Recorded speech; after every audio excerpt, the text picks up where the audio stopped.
We've got some big updates from Volusia, the second night of the Sunshine Nationals, the final night of the Sunshine Nationals with the World of Outlaws. This is from dirtondirt.com and Kyle McFadden. He reports that Ashton Winger will be driving a number 33 Jeff Matthews-owned rocket after losing his only engine in Friday's opener.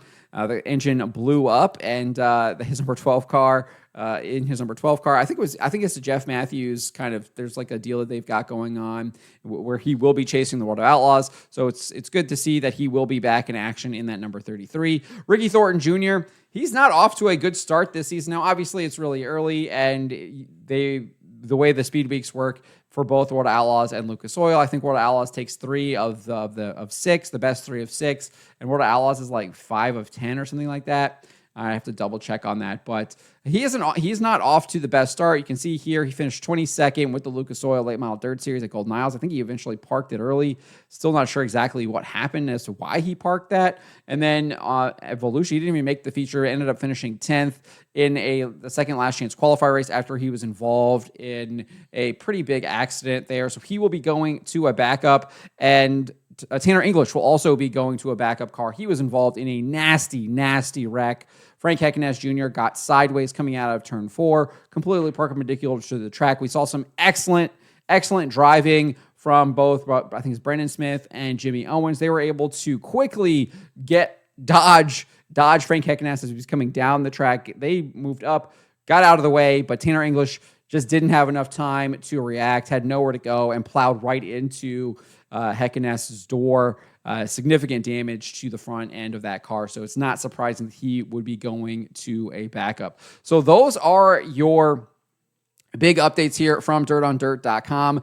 I think those are some interesting storylines there as well, especially with Ricky Thornton Jr. Obviously, people heard this story before. He was kind of struggling after he made the switch from SSI to Kohler Motorsports last year. People were kind of discounting him in that Final Four chase for the championship, but he absolutely turned the Jets on and was able to win that championship. So I definitely think it's possible that Ricky Thornton Jr. rebounds now.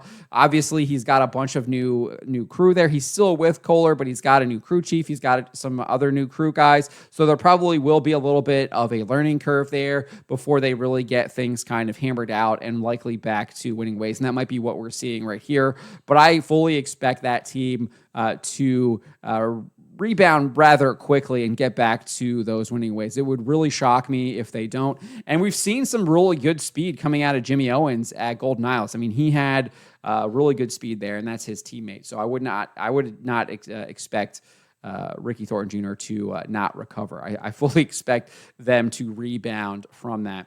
I do think we also got to see, I mean, it's really early. It's only one race, but Ryan Gustin has said that I'm here. He was super fast at Golden Isles. He made a driver mistake, got into the wall, cost him a good finish, and then he kind of got some redemption, out-dueling Nick Hoffman last night and taking home the win, even though his engine was blowing up. I think it might have eventually been an oil line or something like that, but the smoke was just billowing out of the car as he pulled into victory lane. Cody Overton had an absolutely phenomenal run, 23rd to 3rd. Look for him to do really, really well. Ethan Dotson saying that he's here to play as well. I think a lot of people are not surprised by that. I mean, he looked really strong at the end of last year and off to a strong start already at the beginning of this year. I think Tim McCready surprised a lot of people. Did not really surprise me. McCready was really strong at Speed Weeks last year with Paler, and the fact that he was doing really well at the end of last year with Rocket didn't surprise me that he was as good as what he was here at the World of Outlaws. I mean, they have him 4th in the points. I think he finished 5th in the race. But I didn't surprise me. I thought he did really good in the Rocket House car last year, especially towards the end. They really started cooking. He really came on strong. He got into the playoff picture. Now, obviously, once the playoffs started, he kind of faded quickly, but he was able to secure himself in that playoff spot. And I thought that was a huge win for that team because they had been struggling for much of the season, but they really started to find their groove towards the end of last year. So I'm not surprised that he's still doing really well. McCready is still a top talent, and I hope he continues to kind of disprove the naysayers. Brandon Shepard, he actually outperformed Shepard, right? Shepard is 6th in the points chase now, and with 436 points, and he outperformed him. So that is something to watch there as well. I think Nick Hoffman definitely is going to be someone to watch. He was in basically a 3-way race there between him, Bobby Pierce, and Brandon Shepard for the World of Outlaws title last year. He obviously faded a little bit towards the end of the year, but he looked really strong last night. A little bit of an error there in turns 1, ended up spinning, racing against Gustin there, the Reaper, but he was able to recover, and I think he got a top 10 finish. So look for him to continue. He's going to be a huge, huge threat.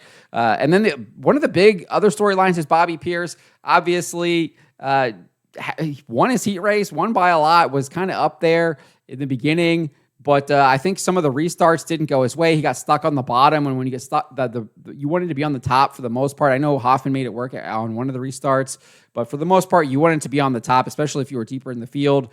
And he got caught up, lost a couple positions, was able to recover, got back up into I think as high as 7th. And then towards the end of the race, I think Brian Shirley almost spun out, and Bobby Pierce had to get on the brakes and really whoa it up. And that allowed 5 or 6 cars to get around him. And I think he ended up finishing 14th or something like that. So I expect him to recover and have a much better performance tonight. So those are the storylines I think coming out of last night. Those are the big ones to watch, and those are the updates here. I really want to keep an eye on Ricky Thornton Jr. because he has struggled these first 2 nights, and he has kind of a new team. So we'll see what he does tonight in this backup car, if he's able to have a better qualifying performance. I think he qualified 18th last night. I was shocked, but he also went out early, and the track seemed to get faster as more cars went out. So maybe that was a factor into that. But we'll see what happens here. I think that's probably the biggest storyline to watch, at least for me.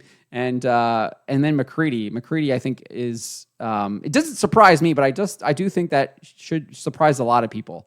And I think that's a big storyline to watch here too. I think that he might be able to get a win here in Speed Weeks. He did last year with Paler, so look for that as well. And then obviously a lot of the young guys looked really good. I mean, we're talking about Cody Overton, we're talking about Ethan Dotson, we're talking about Drake Troutman.